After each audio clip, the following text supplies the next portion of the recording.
Hello! This video is created for those preparing for the IELTS speaking test. There are two videos available, a self-test video where you can attempt the test on your own, and a video with answers provided.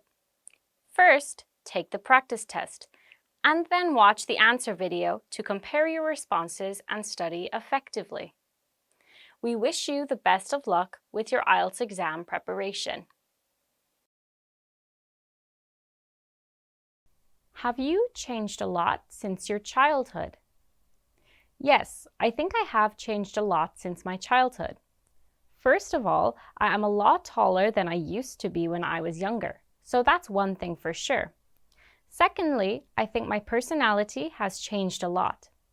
When I was a child, I was very energetic, but nowadays I am a lot more calm and a bit of a relaxed person, to be honest.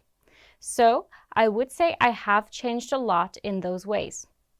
Also, my hobbies have changed. Previously, I used to like maybe painting or theater or something like that. But nowadays, I prefer to bake some bread or ride my bike. So I think I have changed in a lot of ways. What do you plan to change next year? Well, honestly, I haven't thought of my New Year's resolutions yet, but I think I would like to try and read more. That is something that is important to me, and I've just been so busy, you know. I've fallen behind with that.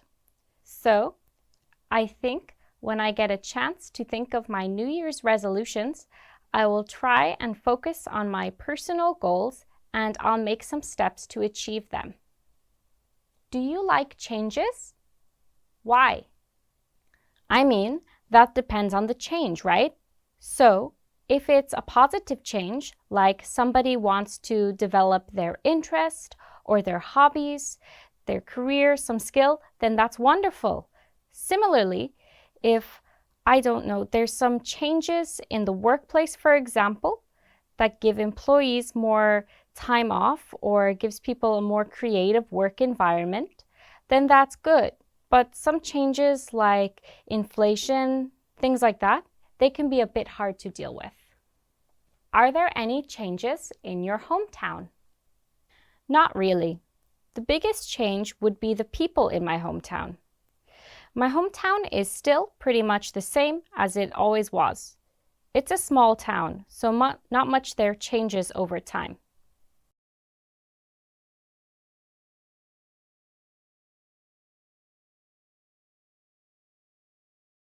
So actually, I was recently traveling in Gangwon province, and I got a book called Healing Gangwon. It is actually just a travel guide, but it does have a lot of interesting information about various things that you can do in the province.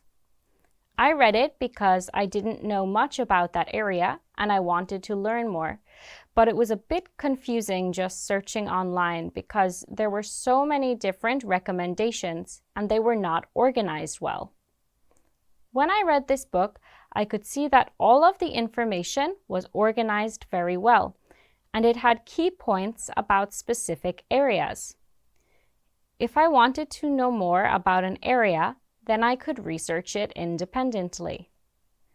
I think this guide and guides like it are very useful to give travelers a summary of an area that they would like to visit. They are not overwhelming and they break down the information very well. I felt that this book was a great guide for my trip around that province, and I think it helped me to have a better trip. What are the types of books that young people like to read? I guess nowadays, maybe some sort of web cartoon or something like that. Also, a lot of young people, like maybe teenagers nowadays, I think they like to know about the world that's around them right now. So, I think a lot of them read some political books or books about global warming. Something like that, because they hear a lot about these issues on social media nowadays, so they want to understand these issues more. So I think young people like to read those kinds of books nowadays. Also, a lot of people want to learn about AI and ChatGPT and things like that. So, if they're not learning about that at school or university, I think that people like to kind of self-study. What's the difference between the reading habits of old people and young people? Young people like to read on their phones sometimes.